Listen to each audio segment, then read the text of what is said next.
Hi everyone. Today also I am going to teach you a new sentence pattern. Don't keep plus ing form of the base verb. For an example we can say Pauline වල හිටගෙන ඉන්න එපා. Pauline වල හිටගෙන ඉන්න එපා. මෙන්න මේ වාගේ වාක්‍යයක් අපි කොහොමද රටාවක් ඇසුරින් කියන්නේ කියලායි මම අද ඔයාලට කියලා දෙන්නේ. Pauline වල හිටගෙන ඉන්න එපා. Don't keep standing in queues. යම් දෙයක් එසේ කරමින් දිගටම ඉන්න එපා. Don't keep අපි ඉන්පස්සේ ගන්නේ verb එකට ing එකතු කරලා. Don't keep standing in queues. Pauline වල හිටගෙන ඉන්න එපා. ඔයා Pauline වල හිටගෙන ඉන්න එපා. මම ඔයාට උදව් කරන්නම්. Just imagine one of your neighbors or friends seeing you standing in a long queue in the scorching sun. So feeling pity on you, he says, Uncle, you don't keep standing in queues. I'll help you. ඔයා Pauline වල හිටගෙන ඉන්න එපා.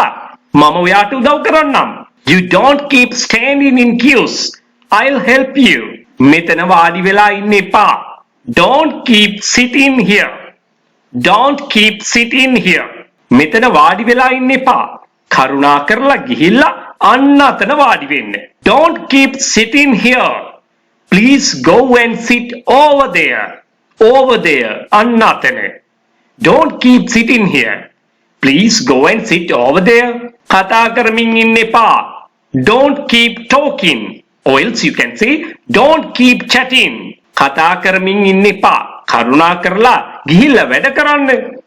Don't keep talking. Please go and work.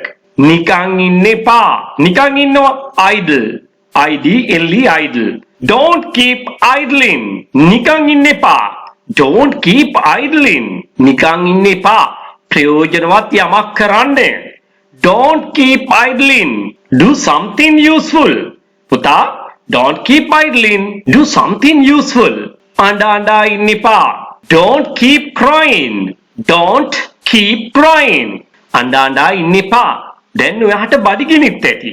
ගිහිල්ලා මොනවා හරි කමු. Don't keep crying. You must be hungry now. You must be. ඔයාට අනිවාර්යයෙන්ම බඩගිනි ඇති. අන්නේ අදහස දෙන්න තමයි අපි must be භාවිතා කරන්නේ. එහෙම ඇති කියලා සැකසහිතව කිව්වනම් you may be අපිට භාවිතා කරන්න පුළුවන්. You must be hungry now. Let's go and eat something. Don't keep crying. You must be hungry now. Let's go and eat something. හිතා ඉන්න එපා. Don't keep thinking. Don't keep thinking. හිතා ඉන්න එපා. මේ වාක්‍ය රටාව දාලා ඉංග්‍රීසි කතා කරන්න පුහුණු වෙමු. Don't keep thinking. Let's practice to speak English using this pattern. Don't keep thinking. Let's practice to speak English using this pattern. This is what I want to say at the end of this program. ඉංග්‍රීසි කතා කරන්න ඔයා මොනවද කරන්න ඕනේ? කරන්න ඕනේ එකම දෙයයි. If you want to be a fluent speaker of English, you must practice all day long every day. ඔයාට සැබවින්ම ඉංග්‍රීසි කතා කරන්න අවශ්‍ය නම් ඔබ කරන්න ඕනේ හැමදාමත් ඉංග්‍රීසි කතාව පුහුණු වීමයි. ඔයා මේකට එකඟ වෙනවා නම් පමණක් මේ වීඩියෝවේ ඉතුරු ටික බලන්න. පුහුණුවකින් තොරව අපිට කිසිම කාර්යයක් හරියට කරන්න බෑ. පොඩි උදාහරණයක් ගමු. උයන්න උනත් පුහුණු වෙන්න ඕනේ. සෑම දෙයකටම පුහුණුව අත්‍යවශ්‍යයි. වෛද්‍යවරයෙකුටත් පුහුණුව අත්‍යවශ්‍යයි. එහෙමනම් ඉංග්‍රීසියෙන් කතා කරන්න බලාපොරොත්තු වෙන කෙනෙක් නම් ඔහු හෝ ඇය අනිවාර්යයෙන්ම ඉංග්‍රීසියෙන් කතා කරන්න ඕනේ. ඒ සඳහා Taman ඉන්න පන්තියේ සිසුන් සංඛ්‍යාව අවම වෙන තරමට, අඩු වෙන තරමට Tamanට කතා කරන්න අවස්ථාව ලැබෙනවා. ශිෂ්‍ය පිරිස වැඩි වෙනකොට ඔබට කතා කරන්න අවස්ථාව ලැබෙන්නේ නැහැ. එහෙමනම් ඒක ස්පෝකන් ඉංග්‍රීසි ක්ලාස් එකක් වෙනවද? ස්පීකින් ප්‍රැක්ටිස් ක්ලාස් එකක් බවට පත් වෙනවද? ඔබ මේකට එකඟ වෙනවද? එකඟ වෙනවා නම් ඔයා තවදුරටත් මම කියන දේට සවන් දෙන්න. එක පන්තියක ඉන්න සිසුන් සංඛ්‍යාව අඩු නම් ඔබට නියත වශයෙන්ම ගුරුවරයා සමග කතා කරන්න පුළුවන්. කණ්ඩායමේ ඉන්න අය සමග කතා කරන්න පුළුවන්. කෙටියෙන් කියතොත් පුහුණු වෙන්න අවස්ථාව තියෙනවා. පුහුණු වෙනවා නම් නියත වශයෙන්ම ඔබට ඉංග්‍රීසි කතා කරන්න පුළුවන්. ඔයා මේකට එකඟ වෙනවා නම් මම පවත්වන SUK International English Academy ඉංග්‍රීසි කතා කිරීම පුහුණු වෙන්න ඔබ බලාපොරොත්තු වෙනවා නම් ටිකක් මේකට සවන් දෙන්න.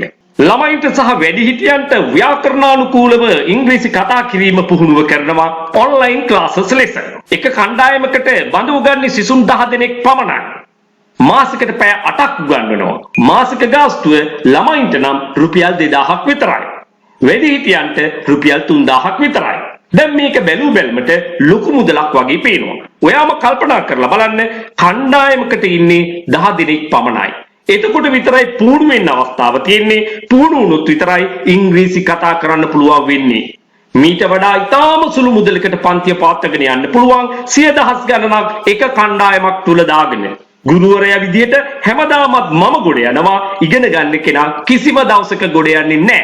ඊට වඩා හොඳයි නොමිලම වීඩියෝ නරඹන්න, පොත් කට්ටලයක් මිලදී ගන්න, දැනුම වැඩි කරගන්න. ගෙදර ඉඳන් පන්ති වලට සහභාගී වෙන්න අවශ්‍ය නැහැ. ඔයා මේකට එකඟද නැද්ද? එකඟ වෙනවා නම් තවදුරටත් අපි වීඩියෝ බලමු. කණ්ඩායමකට එකතු වෙන්න අපහසු නම් ඒ සඳහා වෙලාවක් නැත්නම් Tamanට පහසු වෙලාවක් සූදානම් කරගන්න පුළුවන් මාත් එක්ක කතා කරගෙන. මාසෙකට පැය 6ක් ප්‍රැක්ටිස් කරනවා රුපියල් 10000ක් පමණයි පන්ති ගාස්තුව වෙන්නේ. මීට කලින් කතා කරේ අපි ඔන්ලයින් ක්ලාසස් ගැන. දැන් අපි කතා කරන්නේ නේවාසික කණ්ඩායම් පන්ති ගැන. සාමාන්‍ය පෙළ විභාගයෙන් පසුව උසස් පෙළ විභාගයෙන් පසුව එහෙමත් නැත්නම් වැඩිහිටියන්ට මේ පාඨමාලාවට සම්බන්ධ වෙන්න පුළුවන්. ඒත් එක කණ්ඩායමකට බඳු උගන්නේ 10 දෙනෙක් විතරයි. මේකයි විශේෂත්වය. කණ්ඩායමේ පිරිස අඩු වෙනකොට ඔයාට පුහුණු වෙන්න ලැබෙන පැය ගණන අවස්ථාව වැඩි. එහෙමනම් ඔබට නියත වශයෙන්ම ඉංග්‍රීසි කතා කරන්න පුළුවන්. මේ පන්තියේ විශේෂතා ගොඩක් තියෙනවා. ව්‍යාකරණ සමග කතා පුහුණුව දවසකට පැය 10ක්ම සිදු කරනවා. එහෙනම් හිතා ගන්න පුළුවන් නේද කොයිතරම් ප්‍රමාණයක් පුහුණු වෙන්න ඔබට අවස්ථාව දීලා තියෙනවද කියලා. ආහාර පාන සමග නවතෙන් පහසුකම් සපයනවා. සම්පූර්ණ පාඨමාලා ගාස්තුව රුපියල් 75000ක් පමණයි. මේ ගාස්තුව කියනකොට මේක ලොකු මුදලක් විදියට ඔයාට පේනවා. නමුත් අතිශයින්ම ප්‍රායෝගික වෙන්න. යථාර්ථයේ තේරුම් ගන්න. 75000 බෙදලා බලන්න දින 45න්. දිනකට ඔබ වැය කරන්නේ 1666ක් පමණයි. කන්න බොන්න අවස්ථාව ලැබෙනවා. ඉනුම් හිටුම් ලැබෙනවා. දවසකට පැය 10ක් ඉංග්‍රීසි කතා කරන්න පුහුණු කරනවා. දැන්වත් ඔබ ප්‍රඥාව අවදි කරගත යුතුයි. දැන්වත් ඔබ යථාර්ථයේ තේරුම් ගත යුතුයි. එහෙමනම් ඔයාගේ සැබෑ උවමනාව, සැබෑ කැමැත්ත ඉංග්‍රීසි කතා කරන්න නම් ඔබ නියත වශයෙන්ම ඉංග්‍රීසි කතාව පුහුණු විය යුතුයි. ඔයාට තාමත් ඉංග්‍රීසි කතා කරන්න බැරි නම් වරද තියෙන්නේ ඔයාගේ අතේමයි. ඔයා හරි දේ හරි විදිහට තෝරගන්න දන්නේ නැතිකම නිසායි. මේක කිව්වට අමනාප වෙන්න එපා. නමුත් මේක නෙමෙයිද සත්‍ය. ඔබ ඉගෙන ගන්න ක්‍රමය වෙනස් කරන්න. ඔබට සුදුසුම පන්තියකට සහභාගී වෙන්න තරම් ඔබ ප්‍රඥාවන්ත විය යුතුයි. ඔයා මගේ පන්තියට සහභාගී වෙන්න අවශ්‍ය නැහැ. මොන පන්තියට සහභාගී වුණත් හොඳ ගුරුවරයෙකු යත්තේ කුඩා කණ්ඩායම් පන්තියකට සහභාගී වුණොත් ඔබට පුහුණු වෙන්න අවස්ථාව වැඩියෙන් ලැබෙනවා නම් ඔයාට අනිවාර්යයෙන්ම ඉංග්‍රීසි කතා කරන්න පුළුවන්. මේක තමයි පරම සත්‍යය. ඔබ එකඟ නම් මා සමග ඔයා මේ වීඩියෝව ඔයාගේ හිත මිතුරන් අතරේ ෂෙයා කරන්න. ඔයා ඊළඟ කණ්ඩායමට එකතු වෙන්න කැමති නම් අපිත් එක්ක 071 011 22 62ට දැන්ම WhatsApp පණිවිඩයක් යොමු කරන්න.